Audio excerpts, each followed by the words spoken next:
Hey, thanks for making it to Veterans Info Tap After Hours. I just wanted to, touch base with you. I was thinking about the 20-year rule and how sometimes it's not fully explained. So with that, I just wanted to give you a few updates on it in the event that you're not quite sure exactly how it works. So please hit the thumbs up, subscribe, share with a friend, all that good stuff. I really appreciate it. Veterans Info Tap After Hours is really just kind of usually an end of the day type of just a light discussion maybe, or thoughts that were on my mind from throughout the day or what have you. So in any case, I appreciate the additional support here on this channel.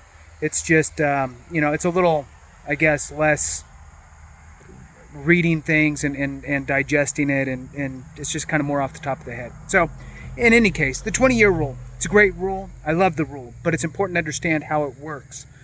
The 20-year rule specifically is protecting your rating, okay? 10%, 30%, 70%, whatever it is, for the specific condition, okay? So the 20-year rule protects the actual percentage for that condition.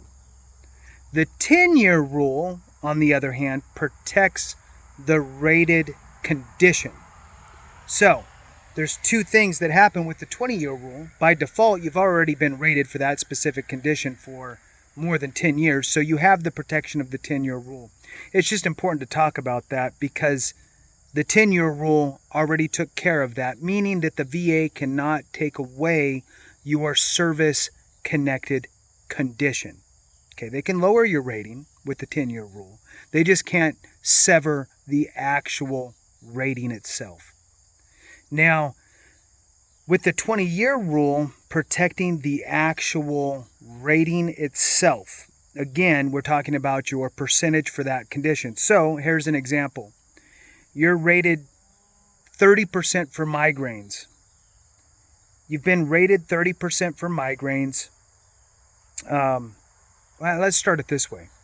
You've been rated for migraines for 20 years. That's great. You think to yourself, yes, I've been rated 20 years for migraines. I'm protected by the 20-year rule. Well, not necessarily. Not necessarily.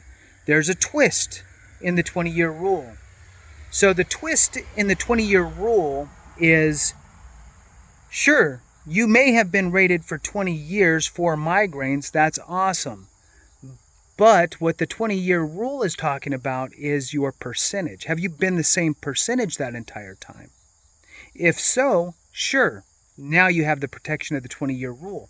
Meaning that if Veteran A got rated 20 years ago for migraines and they are rated 30% 20 years ago and they've been rated 30% the entire time, for that 20-year period, they are protected by the 20-year rule. However, Veteran B got rated for migraines 20 years ago, but was rated 10%. Then, 10 years ago, they got an increase. They filed for an increase on their migraines, and their increase took them to 30%. What's going to happen here is the VA is going to look at, okay, you've been rated 20 years for that specific condition, but you've been rated at 10% or higher for 20 years.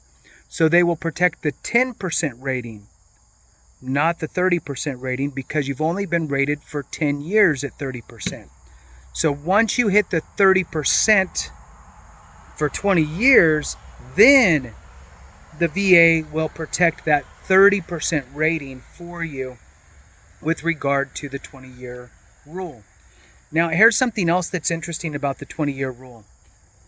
You have to remember that all of this stuff has to do with, unless in the event of fraud, right? So the protections are all there unless they find fraud, right?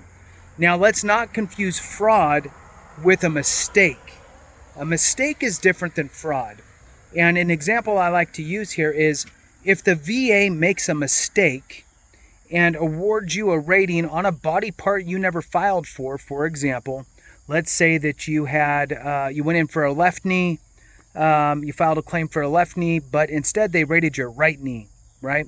And you've been rated for your right knee at, we'll just say 20% for 20 years, you're protected at 20% for that knee, even though that wasn't the original knee that you were filing for. So the VA will just have to eat it because it was a mistake on their part. You got used to living with that compensation and so forth. So that is an important aspect to understand, is that it is not about mistake. It is about fraud. If it's a mistake, they'll honor it and let you continue on with that specific rating and that protection at the 20-year or the 10-year for that matter, depending. So the twist in the 20-year rule is that it is specifically regarding the percentage that you have for the condition.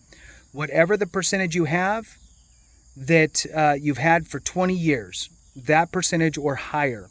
You must have that percentage or higher over a 20-year period, not lower, right? So you can't say, well, I've had this for 30 years or 20 years at a 30% for 10 and lower at a 10%.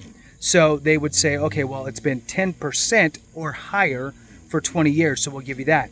Once you get to 30% for 20 years or higher, then they'll protect that. Now, let's talk about increases just because we're here now. In the event that you want to file an increase for any of your conditions, you're going to want to do that with a supplemental claim. You would file a supplemental claim because it is a existing condition that you have rated with the VA. They already have information on you and about that condition. A supplemental claim can be used for two reasons, right? One is if you're just filing an increase on a condition that you're already rated for at any time in life, or you can use it for basically fighting a decision that you don't agree with. If you do it within a 1-year period of that decision letter, then you get to preserve your effective date, right, of your original filing or your intent to file.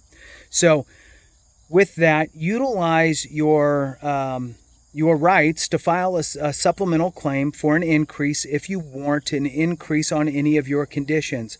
It's always good to take a look at the schedule of ratings and decipher whether or not an increase could be possible for yourself. If you think this might be a road you're going to go down, then file your intent to file. Gives you a year to figure it out. And if you end up not filing, that's fine. The intent to file just expires and goes away.